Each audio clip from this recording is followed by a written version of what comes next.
Uganda has registered substantial improvement in digital inclusion, that is financial inclusion, but there are still significant challenges to overcome in ensuring inclusivity in the transformation to a digital society, especially for the women.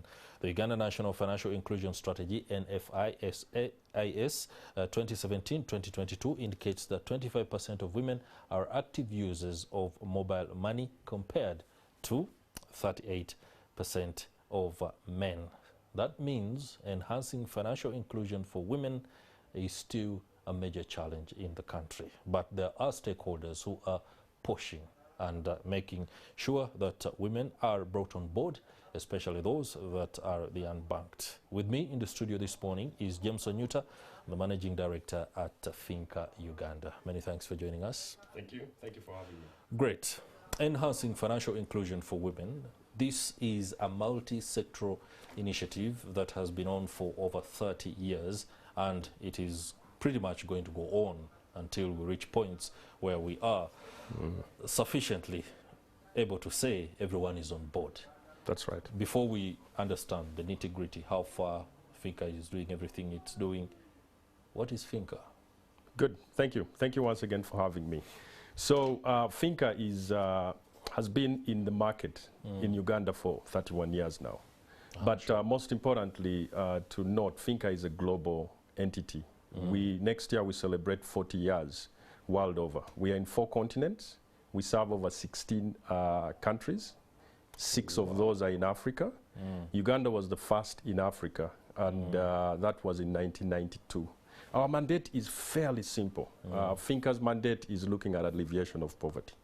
And so we focus on micro and small entrepreneurs. We started off as a credit institution then. And in 2004, we became the first institution in Uganda to become licensed by the Bank of Uganda under the Micro Deposit Institutions Act. Now, the impact we've had world over is immense. We serve millions of customers. That's right. In Uganda, we serve over 140,000 customers. In terms of that impact, we're facilitating over 3 million transactions annually in financial service transactions, deploying over 300 billion shillings in credit to that segment of the market. And as I mentioned earlier off air, we are in every corner of Uganda, with the exception of Teso and Karamoja regions, which we will get to in the next 18 or so months. That's right. That's right. Okay. That is big. Now you're effectively a bank.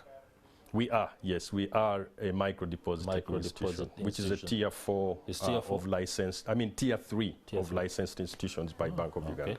All right, let me get to the nitty-gritty here. The gender gap in accessing digital financial services many times has been attributed to cultural, socio-economic and institutional factors, including, unfortunately, levels of education. People assume or think that women are affected heavily on that, and that leads to the inability to get formal employment. Yeah. You know? Yeah. Finca Uganda has long been known as a bank for women. Yes, yes, I'll talk about that. Yeah, just take us through that. Yes, interesting you ask that. So that is there. Indeed, when we started, Finca was purely a bank for women. Finca started a microfinance model called village banking.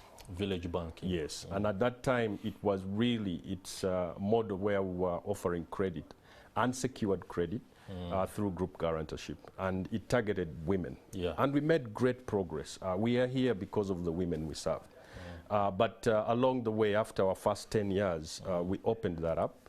Finca does not only focus on women, we focus on both male, female, youth, the whole spectrum of the population. But we still have a soft heart for the women, and there are things that we are doing to drive inclusion in women, and that is looking at specific products that we can offer unique to women. I'll give you this. You've talked of social barriers for women. You take an example of a mother in a rural area. She's a housewife. She does house chores. She has to till the land. At the same time, she's taking care of the children and managing the economic activities within the family. That's she right. doesn't have time to go to a bank branch to come to a Finca location. So how do you deliver financial services to that lady in the village? That's right. You talked of the survey, the FinScope survey, and this year we are having, by the way, a new survey coming out. The last one is now well over 5 years. Okay. It was done in 2017, I believe. And there are two things that you see in that survey that tells you that exclusion will come if you're rural, exclusion will come if you're a woman. You're a woman. And so I've talked about our reach. We are in the rural areas. So Finca is doing that by its geographical footprint. But also we're enhancing through the digital expansion. 66% of transactions are through digital financial services. They don't have to come to our branches to transact. Yes. So that gives us the wings to go as far as we can to serve these people in the rural areas. The woman is, there is a supply issue. I think as financial institutions, we've not invested a lot of time to tailor products to serve the women. And Finca is doing that, and we expect to really have a significant impact of including the gender aspect. Is that where the upcoming BMG initiative lies? That's right. That's right. So BMG is Bill and Melinda Gates, with whom we are looking to partner with and work to further expand this.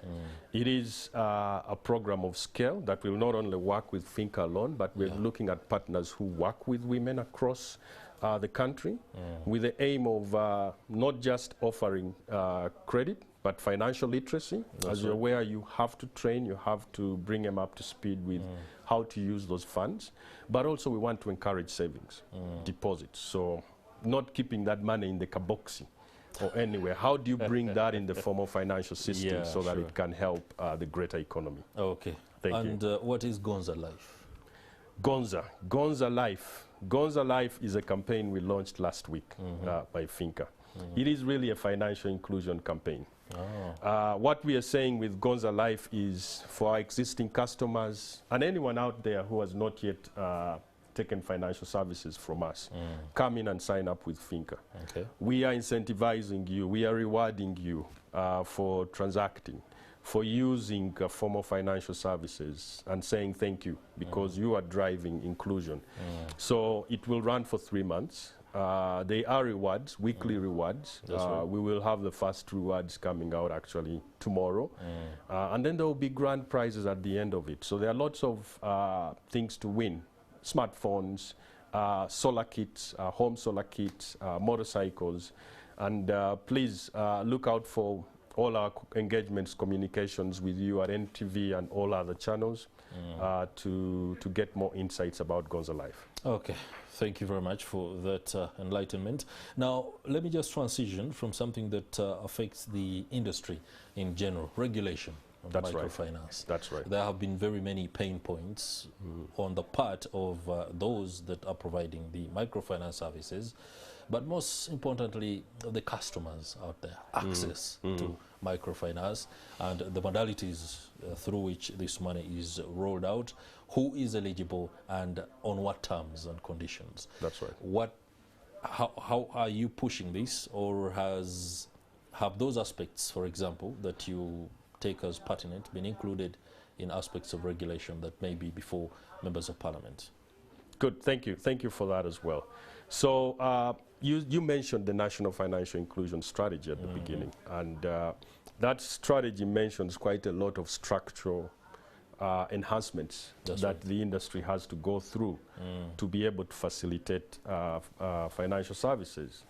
Some of them, if I will mention, for instance, include agency banking, which now has become pretty much a norm for our banking sector. That's right. The micro deposit institution did not have this offering, but I'm happy to note that in July, after Parliament passed the amendment of the MDI Act, the President conceded to this, and expect that now you will have the MDIs also get to play into agency banking to further bring services closer to the people, especially in the rural areas. That's right. We will also get into the bank assurance space. The MDIs alone reach millions of individuals in this country, and bringing all of this into into insurance services is a big plus, because that is a way to safeguard assets and indeed wealth for the country. But also there is the elephant in the room, which is the Islamic banking that has not yet taken off. It's a service that we can offer now. Okay. And so we are in engagements to see that these services are launched. But I want to add one more thing, which is at the table and the floor of Parliament as we speak. Probably even today they will discuss it. And that is the capital increase for MDIs. Currently it sits at about £500 million shillings for minimum capital requirements. And this is moving up to 10 billion. We've been engaging with the parliamentarians on this, and this is obviously with engagement with the central bank. They've already moved that up for the tier 1s and 2. For the tier 3, it's something that is coming on board. Why is this important indeed, and why do we actually support it? It's going to broaden and give the ability for these institutions to actually broaden their mandate. As I mentioned, our mandate is really to bring the people out of the weeds of poverty and empower them with financial services. Okay. Thank you. Interesting there. All right. Finca in 10 years, the microfinance industry is continuing to take better shape, Yes. so to speak, especially when you look at the fact that, well, services being rolled out in other countries where you're operating need to be brought on board, especially product portfolio design. Yes. Yeah, which works for the consumer or the customer here just as much as it has worked to transform lives elsewhere. I don't know whether there are any benchmarks that you're trying to roll out that we could see in the next 10 years or so. Well, we learn. As being of a global network, there's quite a lot we've experienced in the other markets. I'll give a very basic example. The agency banking solution for Finca started as early as 2010 in the DRC. And we rely on those expertise to bring in Uganda. Our model and what you're going to see in the coming years for Finca is what I would call a tech-touch model. Touch. Okay. Touch. So, and why? Uganda is majorly a youthful population, where most of our population are the youth. And what you will see is that if you don't have solutions that are going to appeal to the youth, that is cool, then we may not actually be able to do a service for this country. So our aim is to continuously innovate and make sure that we do move with what the customers want. But most importantly, we can't forget the touch part, and which is part of the financial education and literacy. So we blend that with the technology solutions we have to ensure that our customers stay close to our offerings. Okay, final question is the digital imperative.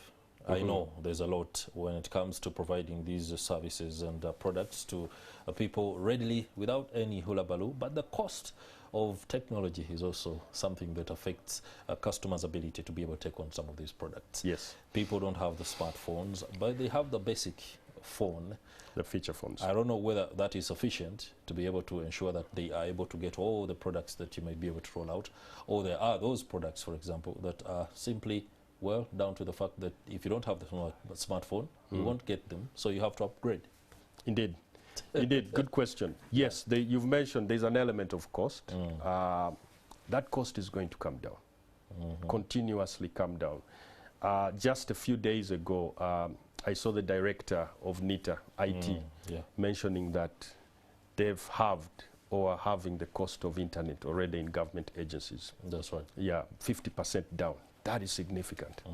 And that already starts to appeal to, greater use of smartphones in this country. It will take a while before everyone gets onto the internet, but all these services, our services and solutions, can work with feature phones. So they are USSD backed.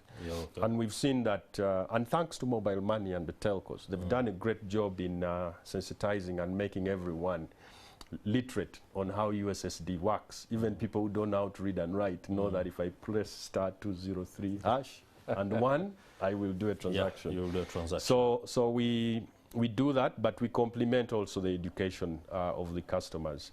The issue of cost being a barrier in these transactions is a continuous conversation. We do have these at sector, industry-wide partnership levels, and I'm sure that gradually we will see these costs go down. Okay, finally, how are you addressing fraud? How are we addressing fraud? So right now, fraud indeed is a big thing. But I want to mention that fraud normally starts with us, the individuals. Oh, I thought you, I mean, banks. yeah, no, the individuals. Your ability to protect yourself starts with you. And we've seen that normally when that happens, it's normally collusion or failure of someone to manage either their PIN, their password, or access to these devices. To some of those devices. So while we do reinforce and ring-fence and strengthen the technology for people not to penetrate or hack into them, there's a lot around awareness that we have to do. And as an industry of financial services, we are working through the Uganda Bankers Association, as I speak, on a 3-month sensitization campaign on the public, on how to safeguard themselves on digital financial services and ensure that they are protected. I think with awareness, complemented by continuous safeguard of our solutions, indeed, the fraud will be extremely minimized. Okay. Last word. Yes. Thank you. Mine is, Finca is here, been here 31 years, continuing to serve the population in Uganda. Our goal over the next 5-10 years is to serve millions of customers. Uganda, as I said, is a youthful population. We are playing in that space and want to see that we provide opportunities for the youth in Uganda to actually get employment and have sustainable lives. So we are ready to serve you, and we look forward to indeed growing together. Thank you. Okay. James Anyuta, Managing Director, Finca Uganda Limited, many thanks for the perspectives and sharing very critical information, by the way, on enhancing financial inclusion for women in the country. That's it for the business update. And of course, it's been a pleasure having Mr. Anyuta on board. I'm going to have to allow him go and do the plaudits in as far as the final reaches of Morning at NTV are concerned. For the team that is behind the scenes,